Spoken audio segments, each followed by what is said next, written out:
Bonjour les amis, j'espère que vous allez bien. Fais avec ce que tu as dans ton frigo, facile, rapide et économique.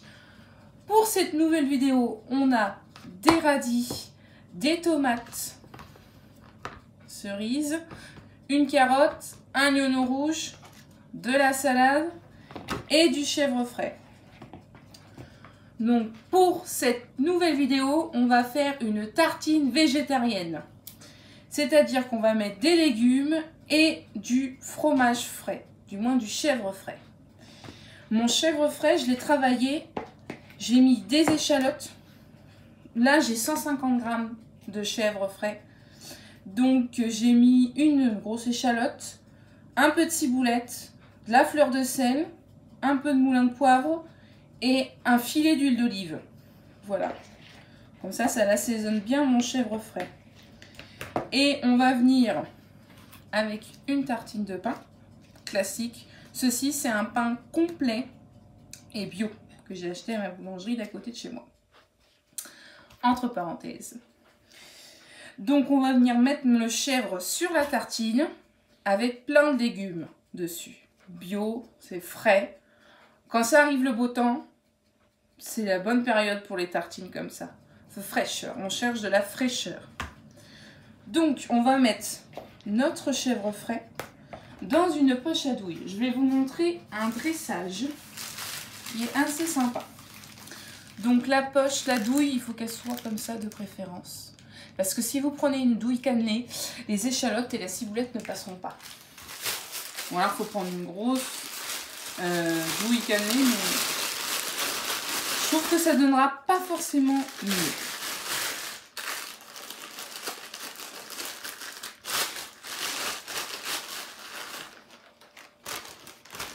Donc là, mon pain, je l'ai légèrement toasté. Du moins, ma tranche de pain, je l'ai légèrement toasté. Donc là, on va mettre notre petit chèvre.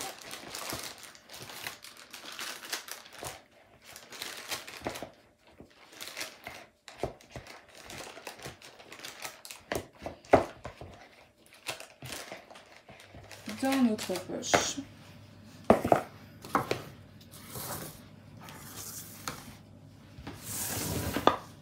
Je regarde si la caméra voit bien. Ouais, nickel. Hop.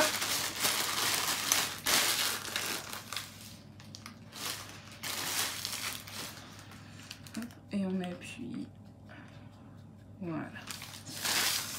Donc pareil, moi j'ai une poche à douille et une douille. Si vous n'avez rien de tout ça, regardez dans la vidéo où je fais le autour du pain d'épices et du chèvre.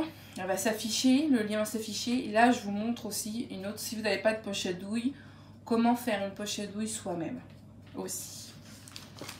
Donc là, on va légèrement pocher.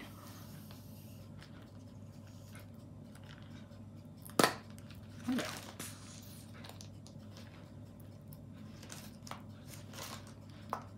Voilà. Après, on en met selon notre gourmandise. Ouais, j'ai fait des gros points. Donc là, on a notre petite tomate cerise. Et oui, ça commence à être la saison, donc ça va être très agréable. On plante.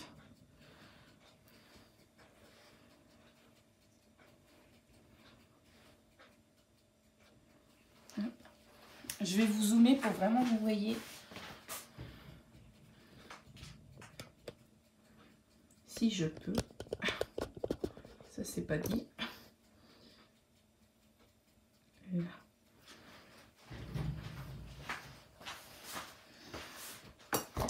Donc là. Hop. Moi, je dresse toujours sur les planches. Parce que planche veut dire aussi partage. Et j'aime beaucoup. Et ça se fait de beaucoup plus dresser sur des planches que sur des assiettes. Donc là, je coupe mon radis dans le sens de la longueur. Fin de préférence.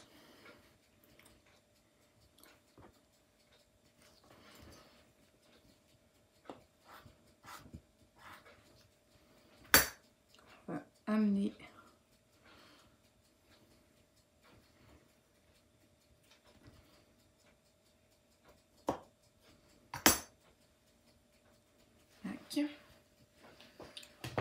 un petit peu d'oignon rouge, cru bien sûr, coupé très fin aussi. Avoir un beau couteau qui coupe, ou si vous avez une mandoline, mais bon je trouve ça un peu ridicule, c'est la mandoline pour quelques tranches. Voilà.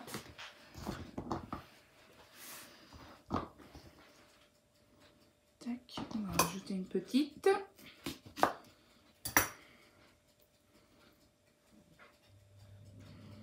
Voilà. Donc avec notre carotte, on va faire des tags. Ce que j'appelle des tags, c'est vraiment venir comme si on venait éplucher notre carotte, sans trop appuyer. Et voilà. Et c'est croquant et donc c'est super bon la carotte. De toute façon, la carotte, qu'elle soit crue ou cuite, c'est toujours très bon. Et on va mettre implanter un peu pour donner du volume.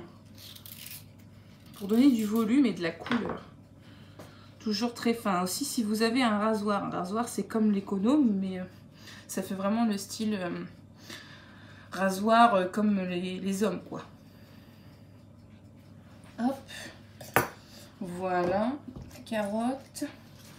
On a un peu de salade. Je vais en faire de la chiffonnade.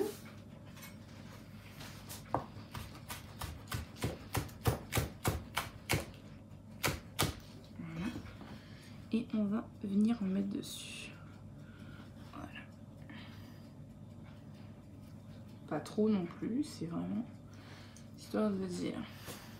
Ce qu'on peut faire en dessous, on va faire des petits points.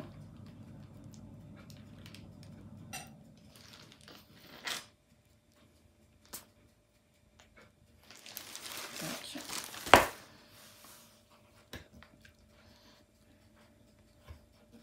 Voilà. On vient faire des petits points et mettre un peu de tomate. Un radis, quelques de salade,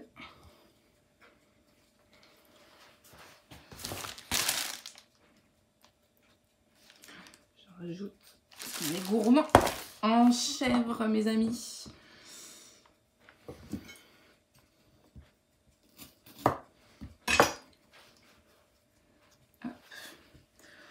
De rajouter une petite tague de carottes pour vraiment rappeler ce qu'il y a sur la tartine. Et voilà. Donc là, on a une très belle tartine de chèvre frais et de légumes. Là, vraiment végétarienne. Sans...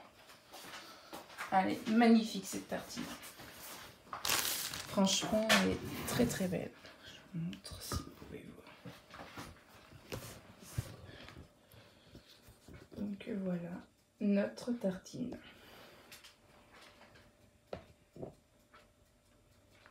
Je vous zoome vraiment les choses. Donc moi je l'ai dressé sur une planche, mais vous pouvez aussi les dresser sur une assiette. Il n'y a pas de souci là-dessus. Donc voilà, à déguster. Donc là, ça peut faire aussi apéro que entrée. Bien sûr, si vous restez sur la même taille de tartine, ben, pour une personne, c'est bien. Il ne faut pas plus après. Si vous faites un menu tapas, ça c'est très bien comme tartine. Parce que si vous voulez vraiment des choses à partager, on est aussi dans le thème. Mais si vous voulez vraiment plus petit, vous prenez des petites tartines d'une baguette, quoi. Style comme la tartine de chèvre chaud que j'ai faite dans les précédentes vidéos, ou comme la tartine de saumon, c'est les tailles blancs aussi, c'est bien. Vous pouvez les faire aussi sur des petites tartines. À la place de faire des points, à la rigueur, vous pouvez faire des quenelles. Je rappelle les quenelles, si vous voulez vraiment voir comment on fait des quenelles, allez voir sur la vidéo de tartine de saumon et crème d'aneth. Là, je vous montre vraiment comment on fait des quenelles. Et donc, voilà. Là, c'est très bien. On est bien là, hein. Si tu as aimé cette vidéo, clique sur le pouce en dessous de la vidéo et abonne-toi à notre chaîne. Et franchement, c'est top, hein. Si tu aimes nos recettes, abonne-toi et clique sur la petite cloche à côté. Comme ça, tu seras prévenu des prochaines vidéos en notification. C'est cool ça, non? Et bien sûr, on a une page Facebook, c'est Meg et Caro, et une page Instagram, c'est apéro-entrée. Donc voilà, je mets tout ce que je fais au restaurant et les recettes aussi que je fais chez moi. Enfin, je publie vraiment ce qu'on peut faire, des idées de recettes aussi. Et en plus, ces photos-là, je les réalise aussi, les 3/4 du temps, je les réalise en vidéo. Donc voilà. Et bien sûr, si tu es à court d'idées, tu ne sais pas quoi faire en apéro, il te reste 2-3 trucs dans le frigo, qu'est-ce qu'on fait? On envoie un mail à megetcaro@gmail.com. Je répète, megetcaro@gmail.com. C'est tout collé sans majuscule. Tu m'envoies un mail et tu me dis, putain, Meg, il me reste ça dans le frigo, qu'est-ce que je fais? Eh ben, je te donne plein de conseils, ce que tu fais si tu veux savoir des quantités sur certaines vidéos ou sur certaines recettes que tu n'as plus, tu peux me demander aussi. Donc voilà, il n'y a pas de problème. Je écoute toutes questions, s'il y a toutes les questions. Il n'y a pas de questions bêtes. Donc venez m'envoyer un petit mail et il n'y a pas de souci, je vous répondrai avec grand plaisir. Donc voilà, je vous remercie de me suivre, merci beaucoup. Et je vous dis à très bientôt dans une prochaine vidéo. Et n'oublie pas, fais avec ce que